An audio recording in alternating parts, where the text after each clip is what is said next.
اللهم صل وسلم على سيدنا محمد عن ما ذكره الذاكرون وغفل عن ذكر الغافلون. عاس مرحبا بيكم في نهار برا جديدة. لهنا عنا لحم مفروم فوحناه، تبل وكروية، كركم، فلفل أحمر، ملح، فلفل أكحل، شوية ثوم مرحي، ومغرفتين خبز مرحي. بالطبيعة ما ننساوش نعناع مجفف يعطي نكهة للحم المفروم، رشة معدنوس وبصل يكون مقصوص جويد. تقريبا هي الكمية 300-400 جرام.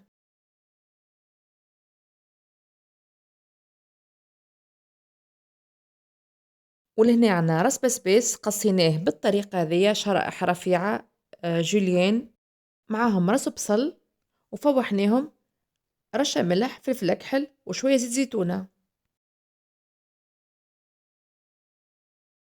نفرشوهم في الطبق ونحطوا عليهم كويرات اللحم المفروم اللي فوحناهم،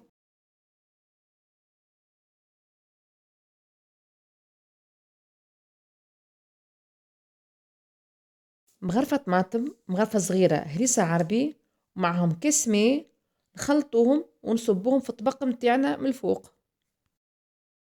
نغطيوه من الفوق بورق الفرن يكون مبلول، ونحطوه في الكوشة على درجة حرارة 180 درجة ومدة 30 دقيقة الأولانية، ومن بعد نحيو الورق هذاك ونخليوه تزيد 10 دقايق، وفي آخر دقايق تقريبا 5 دقايق نعملو فوقها رشة موتزاريلا مبشورة.